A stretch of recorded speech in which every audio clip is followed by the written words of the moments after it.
Hello, everyone. This is going to be the second episode of The Synthesis. Today, our main topic of interest will be focusing on the book Dopamine Nation.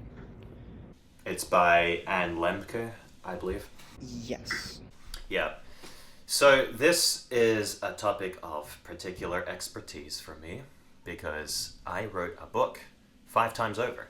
I'm now doing it again, sixth draft, but you keep on learning. Based on self-discipline. And dopamine is arguably the driving factor to so many of our addictive tendencies.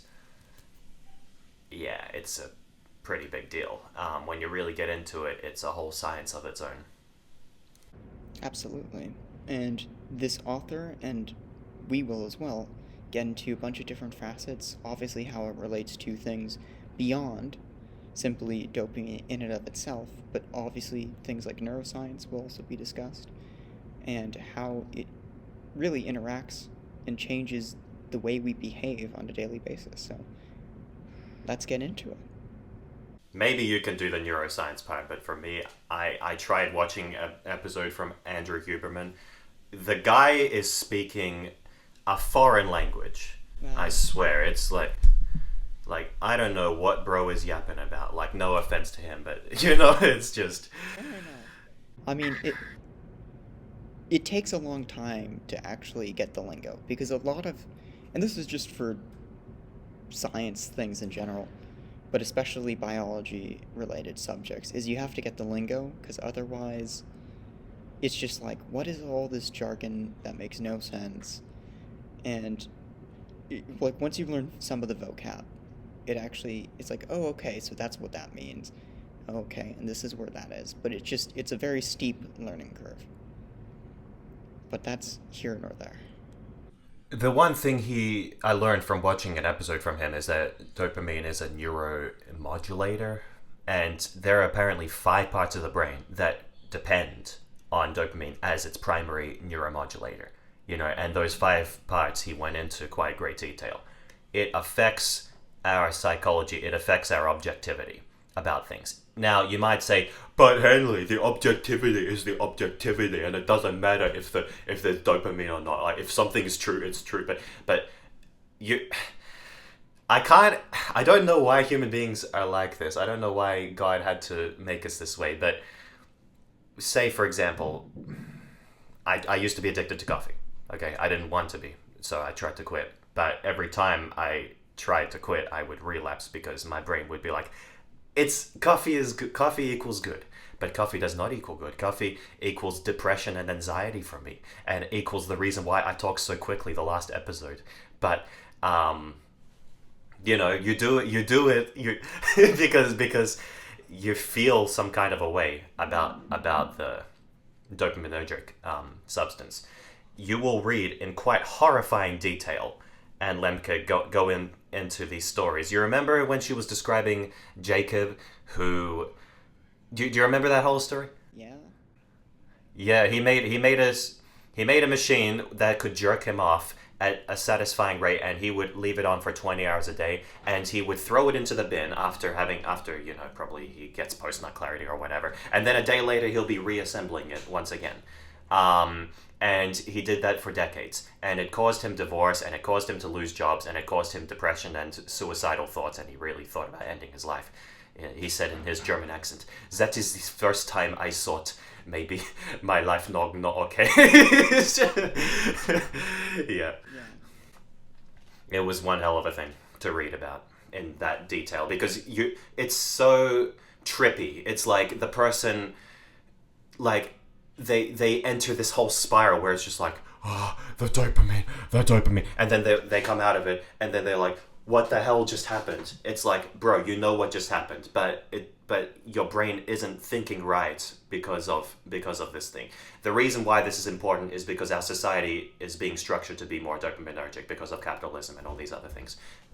Well, you're right. It is almost that haze, right? And that it literally has such a profound impact on the way you think, on the way you actually process information, and that, okay, this is my goal, because the whole thing is with dopamine is that it's related to motivation, right? It's related to goal seeking. And so because you get such a reaction to it, right? To a certain set of stimuli. You basically want to get that pleasure from it as much as possible. And so you chase after it, and it's just, this is the only goal I want, this is the only thing I have, and this is what I need to get, right? And yeah, it really creates a very interesting situation, and obviously everyone has something, right? Or at least the vast majority of people have at least one thing that they are kind of addicted to in some sense.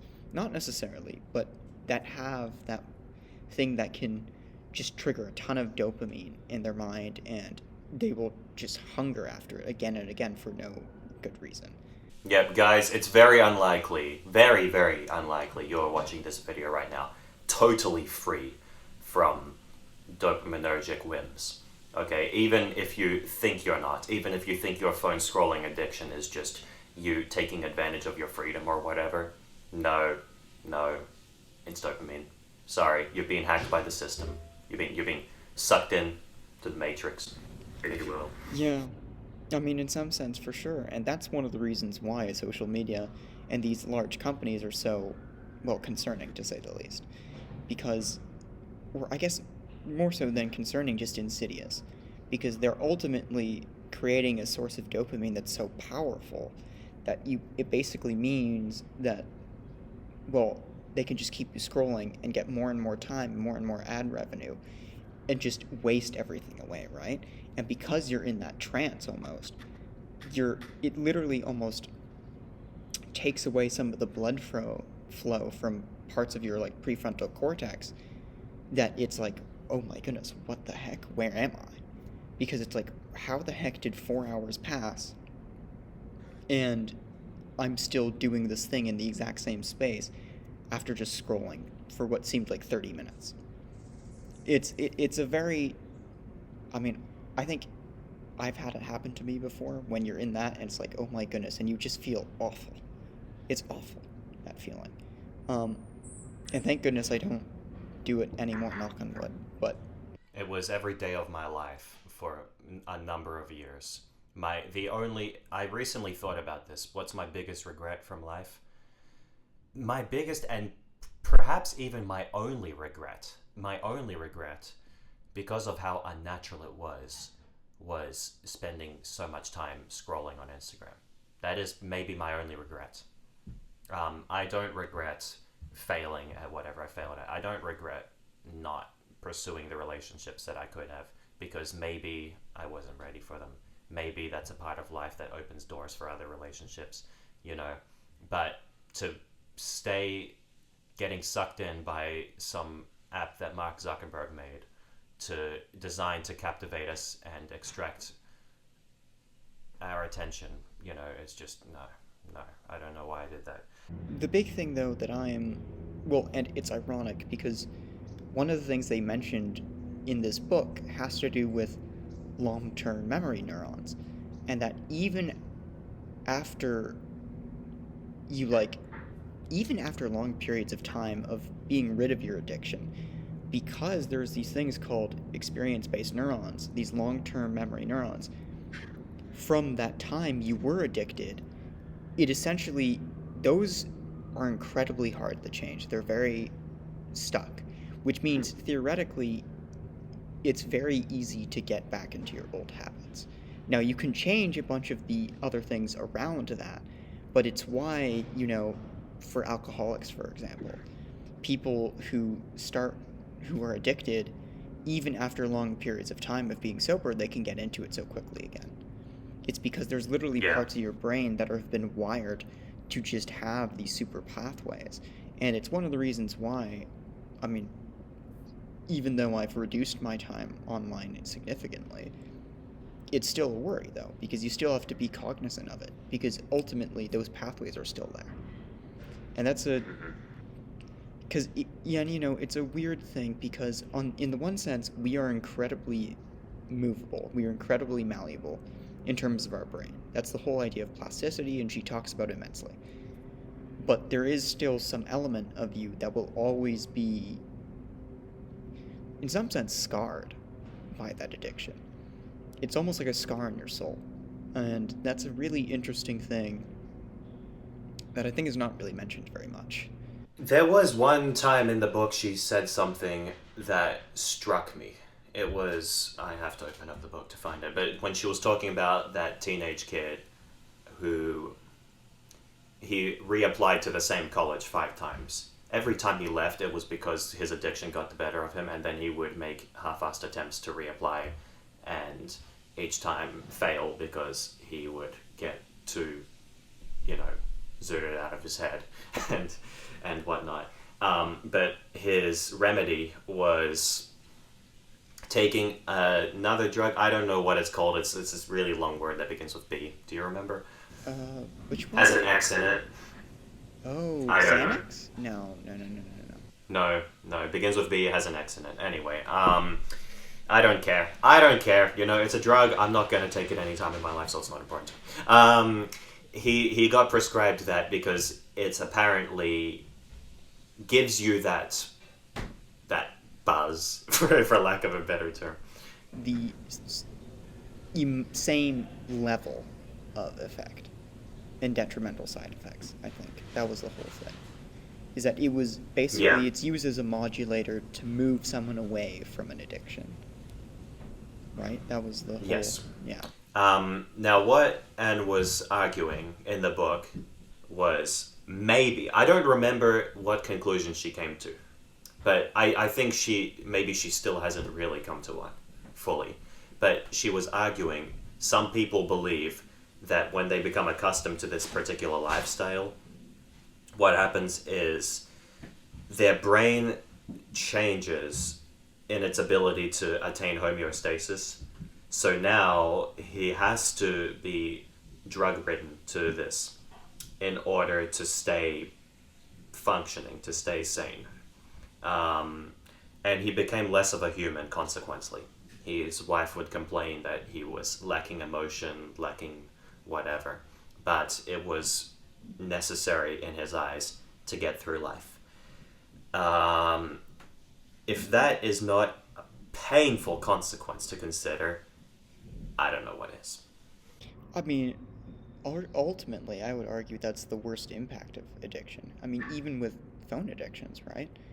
The whole thing is, and we've shown this, is that, I mean, through different studies, is that ultimately, when you engage in that activity for a long enough period of time, repeatedly again and again, you do have a leveling of your emotional state. And it's one of the reasons why, at least from when I did it constantly, it was always a numbing thing, right? You just were bored. You wanted to numb the boredom. You wanted to do something else, right? You wanted that pleasure. You wanted to get rid of that pain in some way. And so you just scroll it away. But the whole thing is that ultimately it's going to bring in more pain, and that's why, well, it made you more depressed in some sense, at least for me, when you were just in that state all the time, just consuming that dopamine, right? Or more so, I guess, releasing that dopamine from that activity. It just kind of creates this, well, anhedonia in some sense. And that's the whole thing that they described. Only with, with drugs, there's usually more of an actual homeostasis change in the chemical composition. Not that you can't have that with phones, but it's harder to get to that same state. Regardless, it's still terrifying. Isn't it interesting, now that you bring that up, that all these years you've been phone-ridden and whatever addiction-ridden, that pain that you've been trying to escape, it's never gone away. It's never gone away after all these years. You're still in bed, some minor inconvenience happens and you're like, oh my gosh, why does this happen? I have to go on my phone so that I don't feel like it matters. I don't know. It's so stupid, the rationale. And then the feeling does go away, I think, in my experience, because if it doesn't, then oh my gosh, what have I been doing this whole time? I didn't even realize what I was trying to escape from was my feelings until quite recently, actually, stupidly recently. And yeah, when you realize what it is that you're escaping from, it really disillusions you And then that's how you should approach these things. Is that it's just dopamine. It's all it is. You're being trapped. Okay? Just take and what she recommends is you take a month away. We're being paid right now just to give you the summary of the book. You don't even have to read the book anymore because we're telling you everything that's in the book. She says take a month away. By the time the month has gone by without indulging in this thing, you should have fixed yourself up. And if not, then that is indicative of a deeper psychological problem that needs treatment elsewhere. Well, and see, that's the thing, right? Because ultimately, one of her steps that she says is abstinence. And you need to completely refrain from that activity for a very long time. Now, of course, there's a whole issue with some things, right? Like food, for example. That's a bit more difficult to deal with than simply quitting a drug like marijuana or whatever. But the general idea, though, is that the whole thing is our brains are incredibly adaptable in some sense. And even a month, right? If you have a good month, and especially if you can get to 6 weeks without doing anything of a certain activity, it will change those neural pathways. And so that's a very interesting thing to consider, which is, I think, actually one of the best things about neuroscience in some sense, or at least how our brains work, is that even though it is very difficult, it's by no means easy to stop doing something that you've been doing every day for who knows long, right? For a month. It is worth it. It's very much worth it because it helps to reset that balance. Yeah. I pity people that are getting into this. You know, you look at these stories. They all could have been you. They all could have been you. You know, if only you weren't careful enough. Life is becoming a very dangerous thing. Because people are getting sucked into these addictions. They have very limited control. Perhaps no more control than you in a lot of these instances. You may look at them and be like, I wouldn't build a machine that would jerk me off. I wouldn't do that. Really?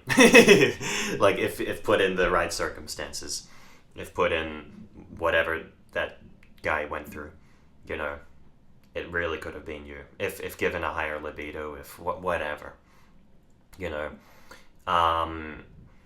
and people are monetizing off of these things now, and I'm worried that because everyone in the world is just going to be selling dopamine nonstop, and people are not going to want to buy things that are less dopaminergic. So consequently, people are just going to be indulging in crap all day, because things that, you know, have short-term gain but long-term loss. Not just with food, but with everything in life in general, perhaps, if you look at the upper limit, or at least much more things. And we already live in a society that is uncomfortably dopaminergic. So what the hell is going to happen later on? Please help me not be nihilistic about this, Jerry. Okay. So, here's the thing, right? There is a quote from the book, or from the author of the book, Brave New World, right? Aldous Huxley. And he said he didn't fear, because unlike 1984 where they banned books, right? They made sure you couldn't have it. He was more worried about a world in which there wouldn't be a need for books and that people wouldn't want to buy it. Because they could have so much dopamine, they could have so much access to just pleasures and other things that they wouldn't have the time to read books, right? They wouldn't have the desire to. And it is kind of scary that we are very much approaching a brave new world in some sense, right? That there is this sense of, well, there are all these things, right? With short-term form content, with, you know, the increasing production of things, more clicks, right? More engagement, more time, boom, boom, boom, boom, boom. We just need more, right? And I don't really see that entirely stopping. However, I do think there is one caveat to take into account. And that mainly has to do with the fact that I don't think people, with everything that's coming out, right? There's more and more research coming out showing us that having this much pleasure, having this much dopamine release on one side is not necessarily a good thing. And that while it may take a while for people to get to that point, there may be a ton of crap that gets us before society kind of implodes on itself. I do think there will be a reaction back to it. Which is to say, I think people will realize, maybe all this quick form dopamine content actually is not good for us. Now, how many people will be lost in that process, I'm not sure, right? But ironically, I think, assuming we do have children as a generation, Gen Z, that every generation kind of reacts, at least in modern times, has acted as a counterbalance to that generation, right? The millennials and boomers, the boomers and their parents, so on and so forth. And it's almost in some sense that I think our children will probably be still technologically savvy, but possibly one of the... What I'm getting to is that they may actually revolt against our technology, or at least the way we've been using it. Dude, that would be a dream come true. I'm telling you. I hope they do. That's what I'm saying. That's what I think, because in some sense, people will see how completely, for lack of a better term, fucked we are as a society, as a generation, and they will realize, maybe we shouldn't be raising ourselves that way. Now, or at least maybe we should be doing things in a different way and using this technology in a different way than it's been used. And so for one example, right? I mean, obviously right now, I think things like this podcast is an incredible example of what we can do, right? But at the same, and also like even the Discord server we met over, right? That whole thing is one of the benefits of the internet, right? You can bring people together, and I think ultimately it's creating these new kinds of communities, or using the internet to foster in-person connection as well. That could be used to minimize this, because ultimately I think one of the big issues that is so integrally connected to this, I think, is loneliness and the lack of connection and community. Because really, people aren't having enough joy in their lives, or at least not enough genuine joy that isn't just stimulated by dopamine and all these other activities, right? And so if we could create somehow a way to incentivize that again, a way to move past these, or almost to make it like profitable in some sense, so that companies would promote it as well, you know? Maybe there's a way we can actually finish this. Maybe there's a... You guys have just received a snippet from another episode we're going to do in the future for sure, which is, how fucked are we? Oh, yeah. Yeah. So, I know that went on for very long, but I think there is some hope. Maybe that's just... I hope you're right. We'll explore this further. Yeah. For now, we'll just talk about dopamine. Do you think I should get to reading the other quotes that I had and articles? Sure. Go ahead. Okay, I wanted to read you guys how avoidance releases dopamine. Reddit post by... I don't know which one is the name and which one is the... Okay, it looks like his name is... It's either CPTSD Freeze or Nerdity Abounds. I had to say it's one of those two because I want to credit the guy, but because I'm stealing his intellectual property right here.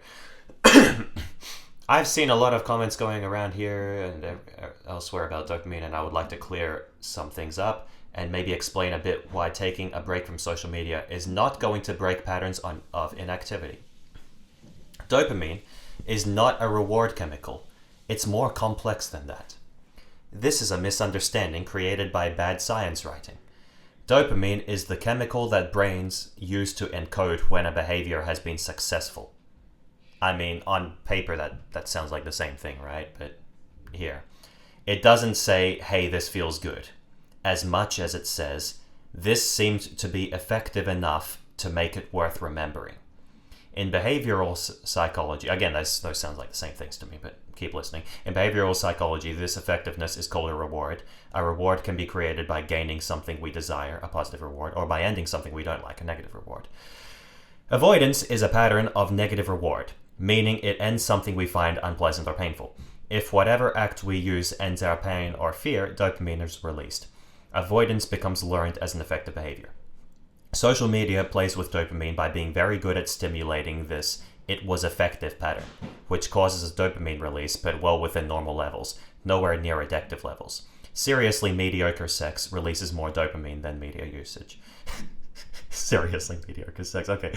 What media does very well is act as a distraction and stimulator of other chemicals, such as endorphins from anger or oxytocin from seeing people we care about, or things that make us go, "aw."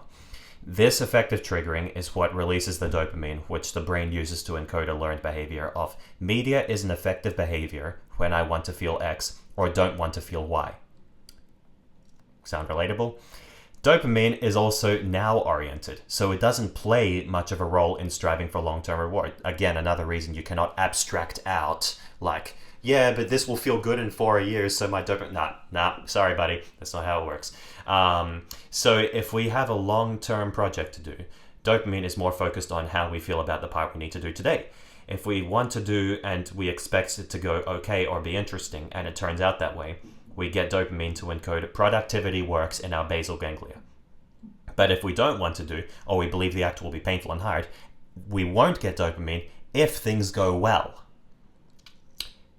Because we did not predict it correctly, so no dopamine. Believe it or not, because you had a prediction.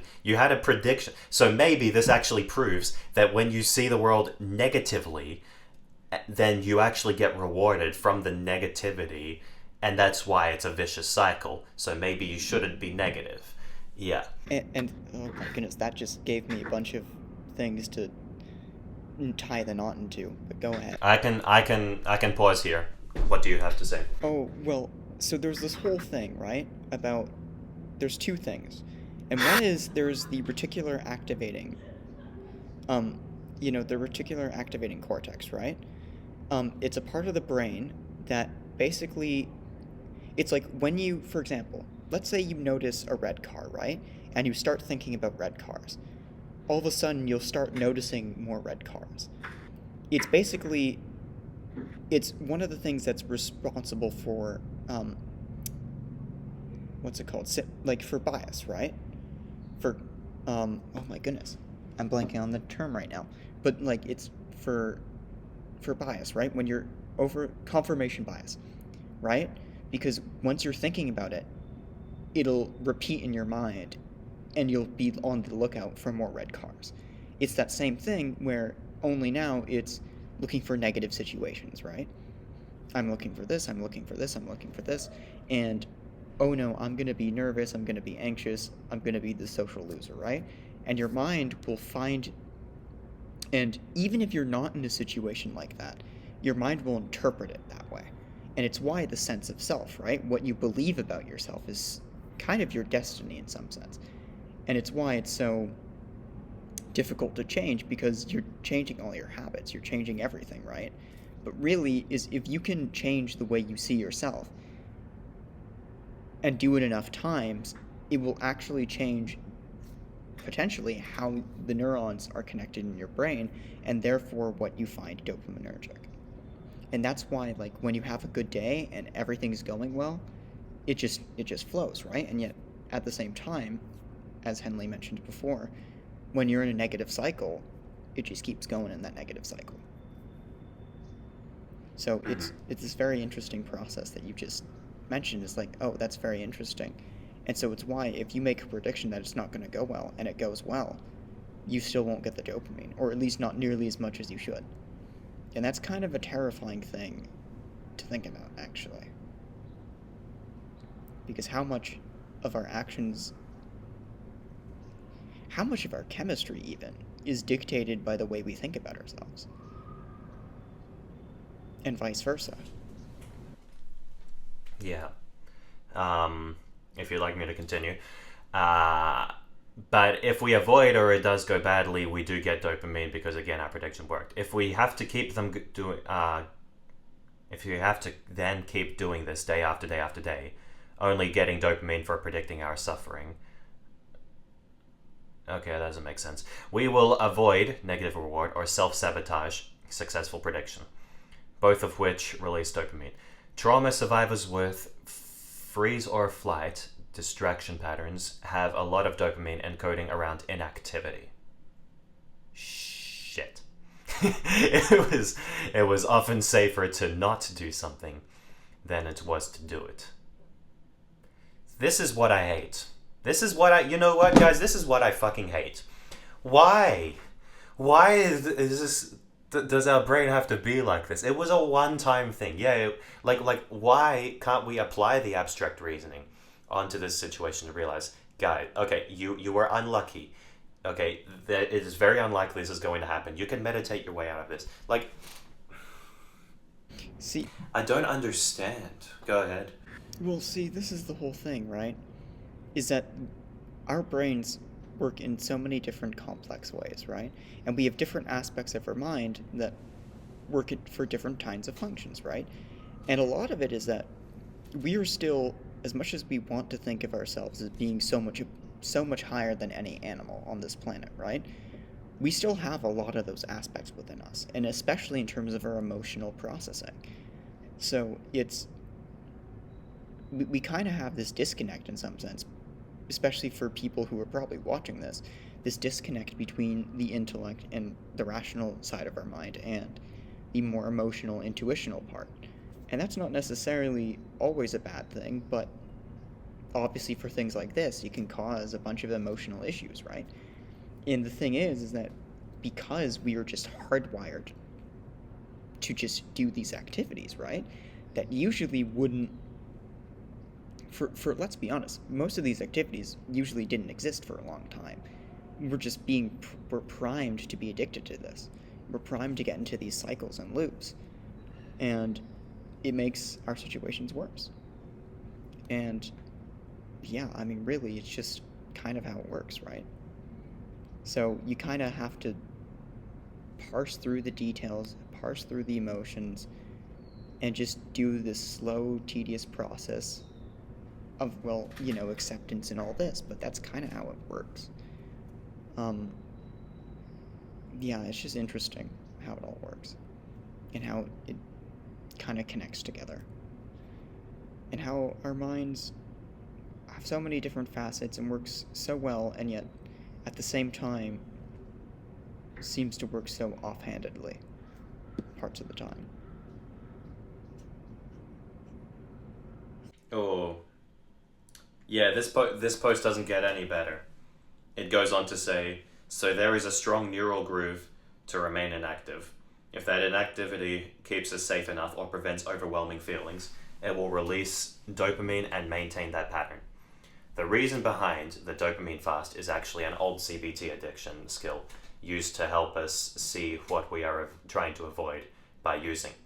So avoiding distraction reveals the distress we've been trying to tune out. In non-traumatized people, this is uncomfortable but not overwhelming. In trauma survivors, this can leave us open to emotional and somatic states that are painful or even overwhelming. So our basal ganglia is literally screaming at us to run back to whatever distraction is available. And when we do, we get endorphins, and when that works, we get dopamine. The end. The end, guys.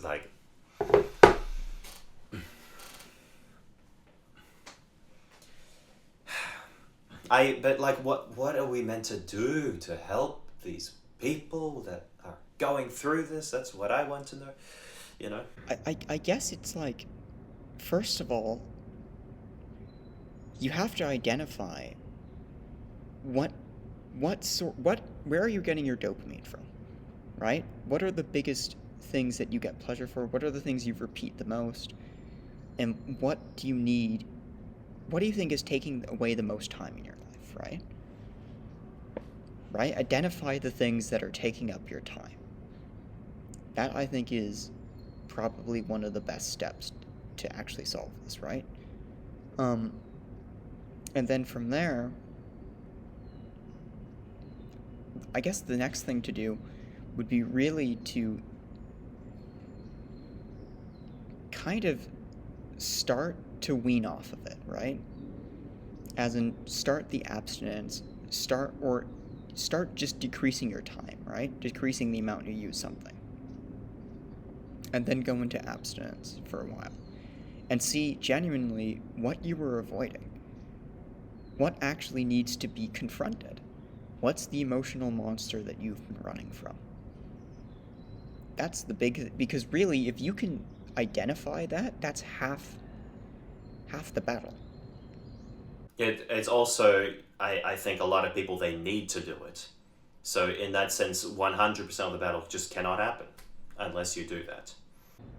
Well, and that's the whole thing, is that there's no real good way of doing it. In the sense that it's Yeah, there is no. I mean, you can do it gradually, sure, and then it might be a little bit more pleasant and not like like it's like such a shock. But then it's gonna take you longer and it's inefficient, so you might as well just get it done quickly. Yeah. well, and that's the thing, right? It's just really, it's gonna burn either way, right? And do you want a slow, arduous burn, or do you want a really painful, quick burn? Because that's how it's gonna feel. One of those two ways. And yeah, it's difficult. It's not easy. Um, and I would love to say that there's a good way of doing it, but I don't know if there actually is, aside from just stop using it. Okay, this is how we don't use it, right? You just make a plan, you modulate your environment, right? So let's say you have a chocolate bar addiction, right? Well, make sure you throw away all the chocolate bars and you don't go to the convenience store that has all the chocolate bars there, right? Or at least go to a different aisle for the cash register, right? Or move past, or maybe get someone else to make a list and come with you so that you don't get those chocolate bars, right? You implement things to modulate your environment so it makes it easier. Because it's not going to be easy. That's actually, but really just having another person in general to just say, okay, hey, don't use the phone, don't do this, and put in those boundaries almost as a form of self-binding, right? Recognizing that, okay, I need help for this, I can't do this on my own. That's a very helpful thing to note. Now, of course, you're going to have to do it on your own. You're going to have to create your own environment. That's where willpower is. But if you really need the extra help to get that 1 month in, then find a way to do it. The thing is, in the book, yeah, it did go into how that's useful. This, I don't remember what it's called, and I can't open up my book because it's underneath my microphone.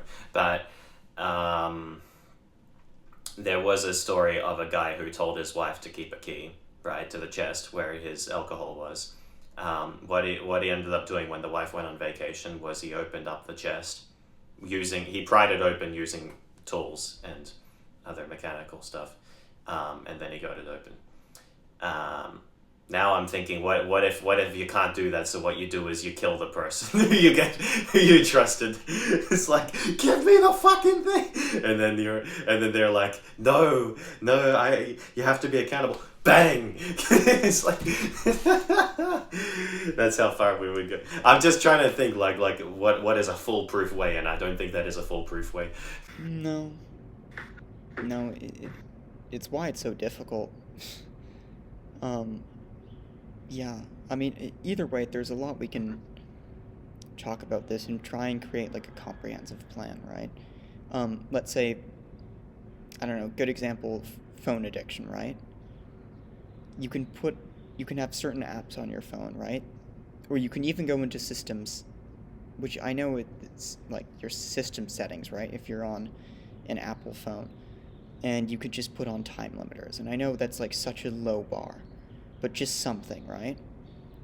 And also realize, Yeah, but you're going to get through the time limits though. That's the thing.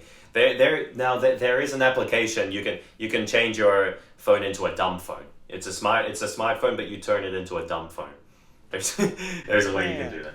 Well, and I mean, the whole thing is like you can have these time limits, right? And they will say, "Oh, you've reached your time limit for today," but it's so easy just to press it. And it's like, "Are you sure?"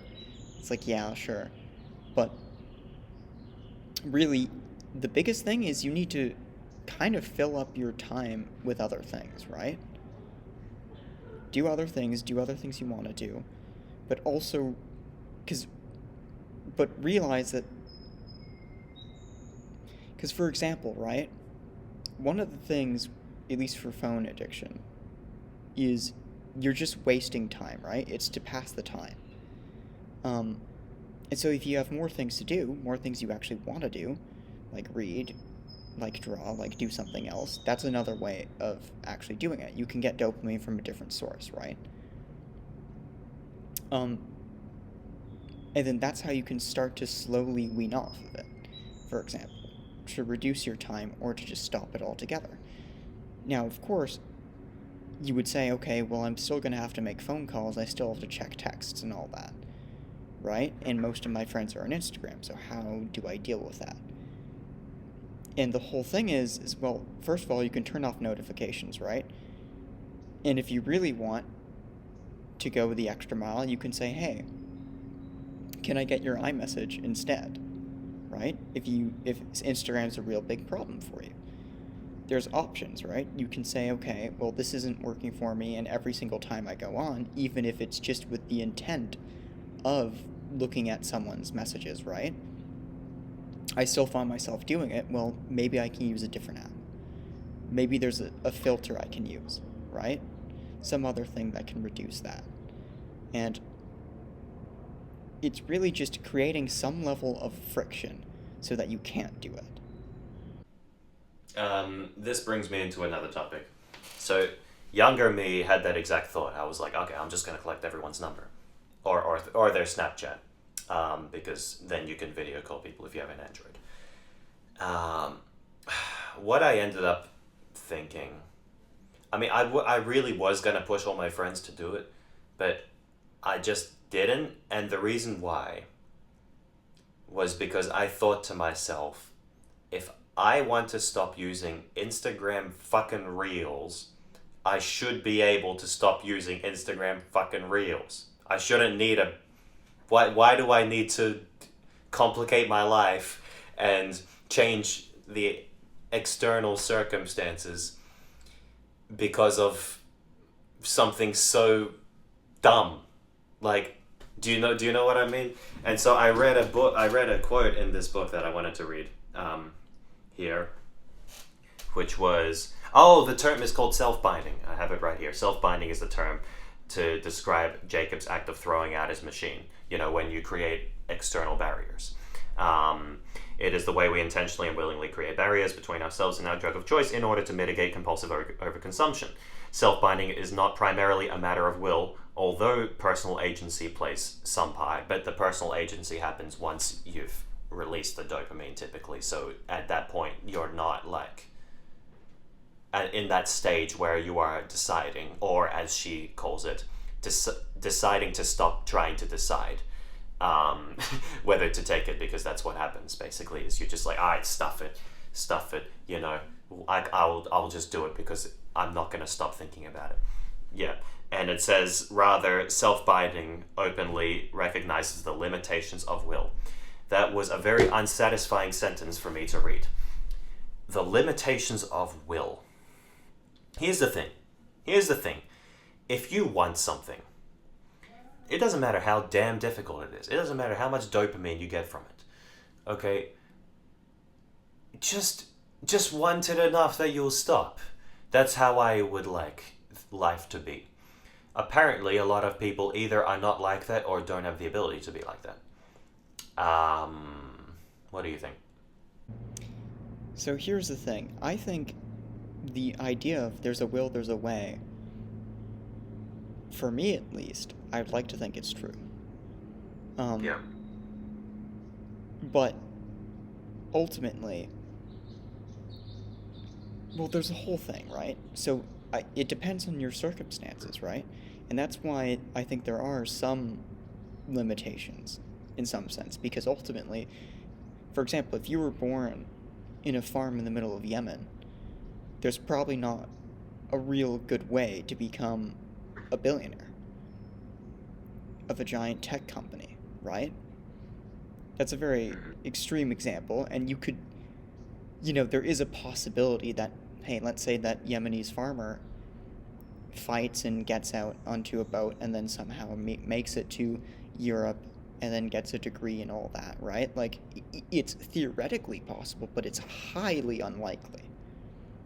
Um, and so I guess it's this idea that ultimately, the more, if you have it in your mind, right, that you can achieve things, that if there is a will, there's a way, that there is a way, it's more likely that you were able to enact things that people would consider to be impossible. That's the whole thing of self-conception that I mentioned earlier, right? The reticular activating system, that sense of self, and that what you believe about yourself will eventually become your destiny. But ultimately, there are some things that are inherently just not possible, right?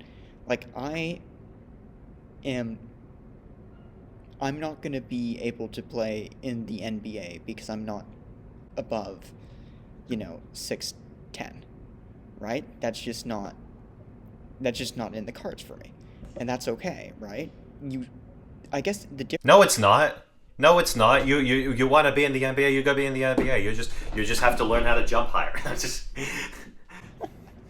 Well, okay, okay. I mean, it's one thing to be right, right. Oh, oh, did I?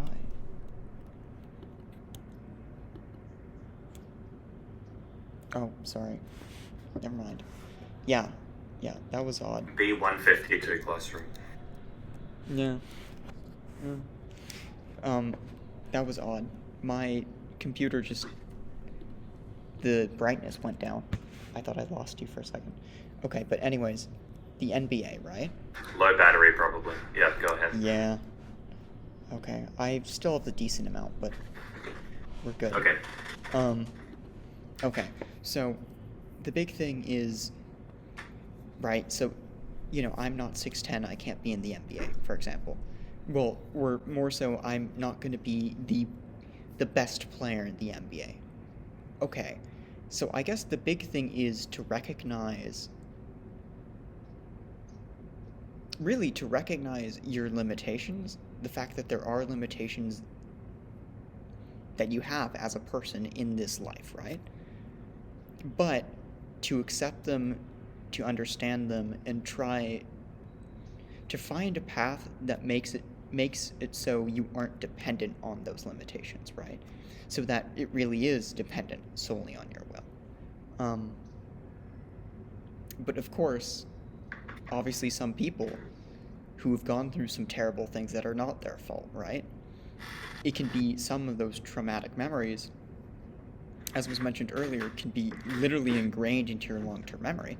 That makes it very hard, right? And it's not easy for those people, and of course it's like people of those kinds are willing to kind of just say, well, okay, dang, I guess this is just me, right? This is what I am, I can't do anything, and it creates a self-perpetuating cycle, right? It's the victim mentality at that point. And I think the big thing is to recognize that you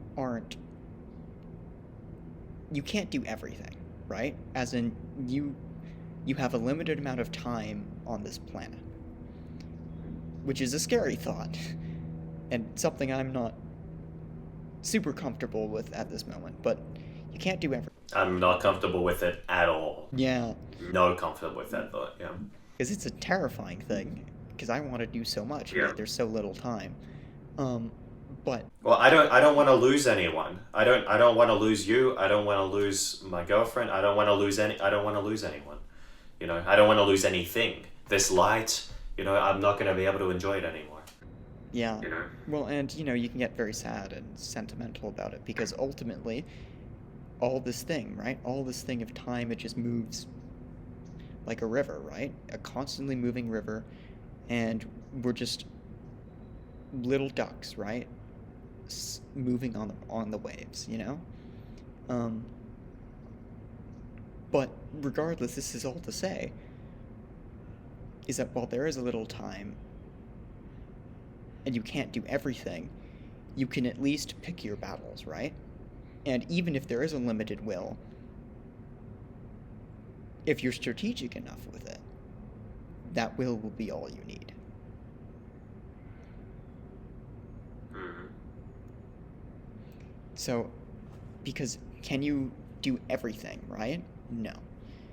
But can you do a lot of things? Yeah, probably more than you think.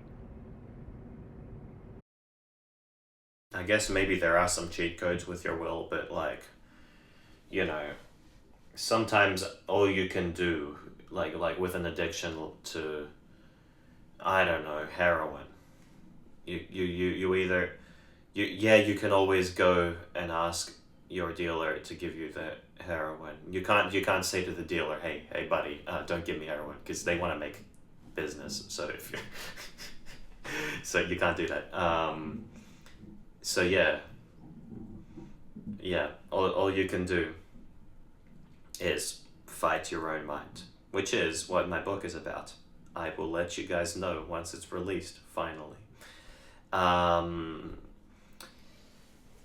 to be honest with you, it's pretty simple. This topic. I think we've already more or less covered it, and I could go into more because I've written a whole book about this, but I don't want to spoil my book. So Right, right. And ultimately, the whole thing is there's a lot we can talk about this, but it would kind of be repeating ourselves because the main yes, tenets we've gotten at this point. Um, but all of this is to say is that really, I guess to summarize it, is that the will is incredibly powerful, as we are both incredibly powerful and malleable, but also is not unlimited. It is not, you can't change everything around you. You can't do it all, but you can do a lot. And if you use your time wisely, if you actually put in the effort, if you make sure to keep that balance, that seesaw of pain to pleasure as balanced as possible, right? Indulging in some painful things and indulging in some pleasurable things, you will be in a better position than most people. And your brain will surprise you. it might actually be quite fitting that we end our episode soon, because I've thought about this very, very long and hard for years, this topic, because as probably the typical audience member watching this video has as well, because they're interested in it. I've delved in YouTube videos. I even read this book. I've written a book about this. And what I've found is you can spend an eternity philosophizing about this, and ultimately, you know, what do? You either go on or you don't. you know. Well, and I think this is, well, really, I guess you could argue this is one of the limits of intellectual conversation in some sense. Because at some point, you can talk more and Maybe. more, and you can, you know, learn more about how everything works and how this process works, but we get the general gist. And it's complicated, there's so many variables to consider, but really it's also somewhat simple. In that you have to mediate the pain and pleasure, and you have to find a way, well, really, I guess to, well, limit your exposure to it. to actually just go and say, okay, this is what I want to do. To be strategic with your thoughts, to be strategic with your time, and to make sure you, well, really don't get sucked into any dopamine holes as much as possible. That's it. Let me think. Yeah, I mean, now it's a lifelong thing, becoming more disciplined. To be honest with you, because it's also a product of your mental health and how you structure your life and how you attend to your body and mind and soul, all these other things, right? But once you have all that taken care of, it comes down to, are you gonna do it or are you not?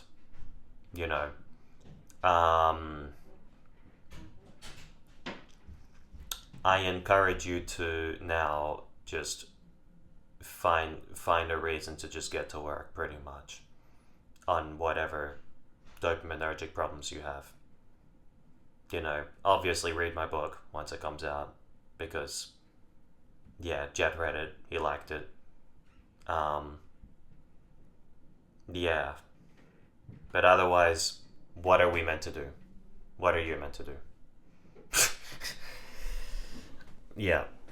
And I'm sure as we get older and have more information, studies come out and more books come out, there will be a bit more information on this. But really, all the information you need is kind of within here, and especially within the book. So, yeah. Let me see if there's one more quote I want to read.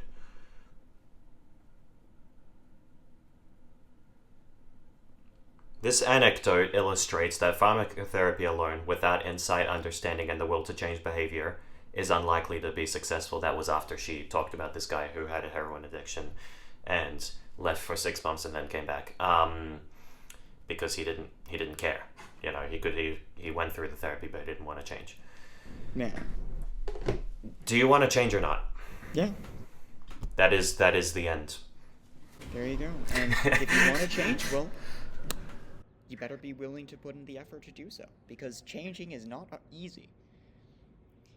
It really isn't easy. If you cannot change, you write in the comments of this video you want to change. If you cannot do it, then you'll have to look at that comment and you'll be like, yeah, so I need to want to change more, and then you gotta want to change more, and then you gotta want to change more, etc., until.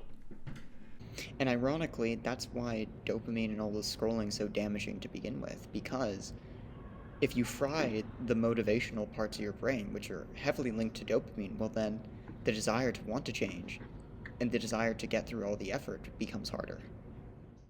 Do not get me wrong, guys. We sympathize with you. We've gone through these problems ourselves also, so we know what it feels like. But everyone has the right to want things. And everyone has the right to want things to the degree to which they can change. Okay? And you know that in your life you cannot blame other things, because you know that life is how it is, and you've signed up to exist in this world, and you're going to handle it however you're supposed to.